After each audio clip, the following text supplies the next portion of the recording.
हाय दोस्तों, आप सभी को हमारे YouTube चैनल ऋषि स्टडी पॉइंट में बहुत बहुत स्वागत है। आज हम लोग 11 मई को हुए क्लास 7 के साइंस के आंसर के को देखने वाले हैं। तो बच्चों जल्दी से जल्दी अपने आंसर को मिला ले और अपने दोस्तों को भी शेयर कर दे ताकि वह भी अपने आंसर को मिला सके। तो चलिए दोस्तों, और देर न करके उन सभी क्वेश्चन आंसरों को देखते हैं।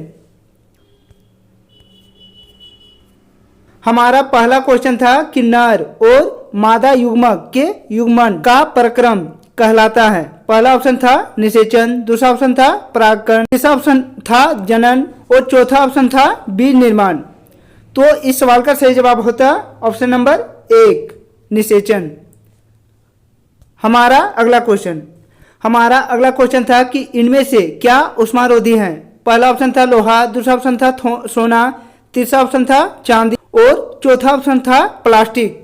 तो इनमें से जो प्लास्टिक है वह ऊष्मारोधी पदार्थ होता है, इसलिए इसका सही जवाब था ऑप्शन नंबर 4। हमारा अगला क्वेश्चन था कि दही में पाया जाता है। पहला ऑप्शन था एस्कॉर्बिक अम्ल, दूसरा ऑप्शन था लैक्टिक अम्ल, तीसरा ऑप्शन था एसेटिक अम्ल या चौथा ऑप्शन था फार्मिक अम्ल।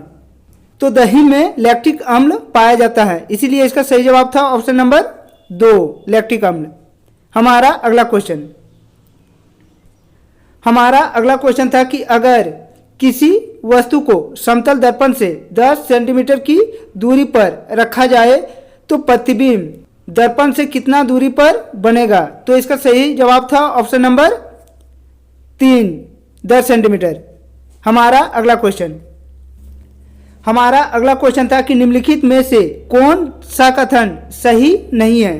पहला ऑप्शन था वन मृदा को अपरदन से बचाती है, दूसरा ऑप्शन था वन में पादप और जंतु एक दूसरे पर निर्भर नहीं होती हैं, तीसरा ऑप्शन था वन जलवायु और जल चक्र को प्रभावित करती है और चौथा ऑप्शन था कि मृदा वनों की वृद्धि और पुनर्जनन में सहायक होती है।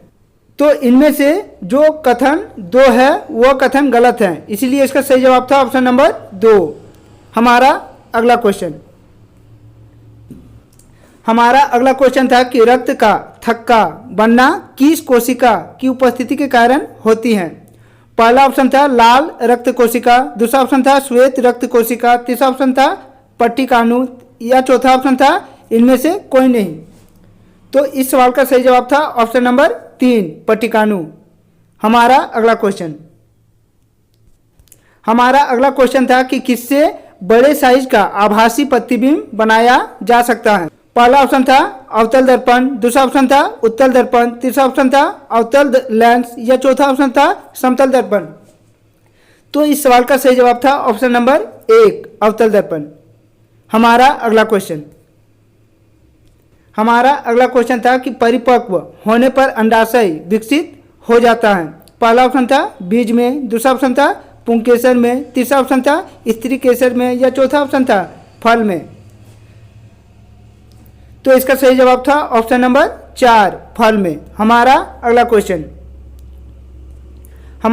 क्वेश्चन था कि गर्जन के साथ भारी वर्षा होने पर हमें, पहला ऑप्शन था किसी निर्जन स्थान पर किसी बड़े पेड़ के नीचे शरण नहीं लेना चाहिए, दूसरा ऑप्शन था पानी में रहना चाहिए, तीसरा ऑप्शन था घर की सारी खिड़कियों को खोलकर रखना चाहिए और चौथा ऑप्शन था ऐसी छतरी का प्रयोग नहीं करनी चाहिए जिसकी डंडी धातु की बनी हो। तो इस सवाल का सही जवाब था ऑप्शन नंबर 4। हमारा अगला क्वेश्चन था कि लकड़ी की एक चम्मच को आइसक्रीम के प्याली में डुबाया जाता है, इसका दूसरा सिरा, पहला ऑप्शन था चालन के कारण ठंडा हो जाएगा, दूसरा ऑप्शन था कि संवहन के कारण ठंडा हो जाएगा, तीसरा ऑप्शन था विकिरण के कारण ठंडा हो जाएगा और चौथा ऑप्शन था ठंडा नहीं होगा। तो इस सवाल का सही जवाब था ऑप्शन नंबर 4। हमारा अगला क्वेश्चन अति लघु प्रश्न है। तो चलिए दोस्तों एक एक करके उन सभी क्वेश्चनों को देखते हैं। हमारा क्वेश्चन नंबर 11 कह रहा था कि इंद्रधनुष में दिखाई देने वाले 7 रंगों का नाम लिखें।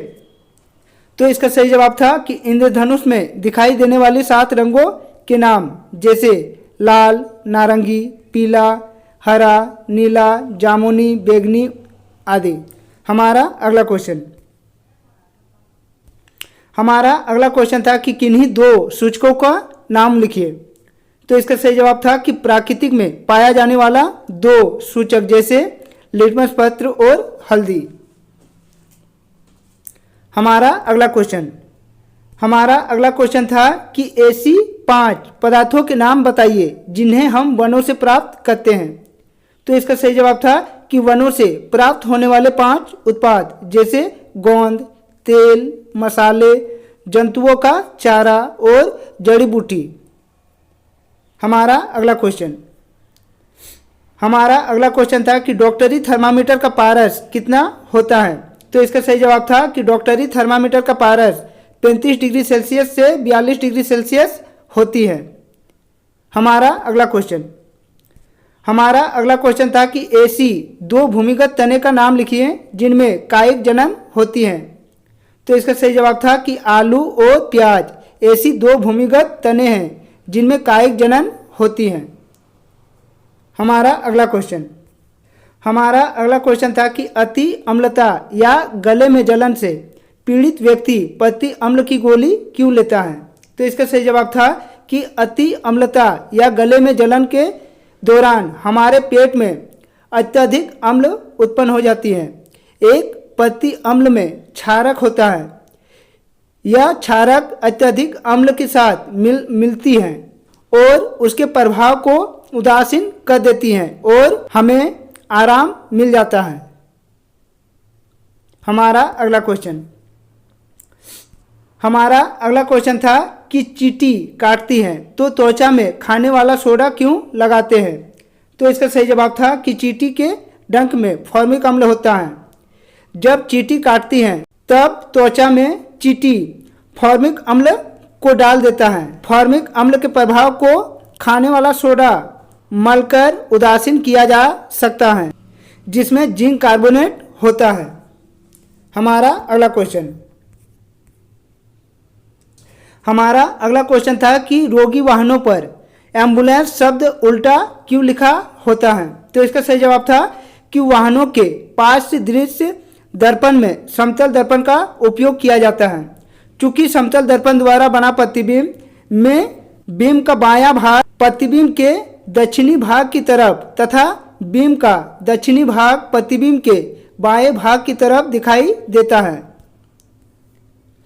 इसीलिए जब रोगी वाहन के आगे जाने वाले वाहनों की चालक अपने पार्श्व दृश्य दर्पण में देखती हैं तो वे एम्बुलेंस शब्द को सीधा देख पाता है। हमारा अगला क्वेश्चन था कि उत्तल लेंस और अवतल लेंस में 2 अंतर बताइए। तो इसका सही जवाब था कि उत्तल लेंस और अवतल लेंस में 2 अंतर जैसे पहला अंतर है कि उत्तल लेंस बीच में मोटा तथा किनारा पतला होता है और अवतल लेंस के बीच में पतला तथा किनारा मोटा होता है। अगला अंतर है कि उत्तल लेंस में वास्तविक तथा आभासी दोनों प्रतिबिंब बनाती हैं लेकिन अवतल लेंस में केवल आभासी प्रतिबिंब बनाती हैं। हमारा अगला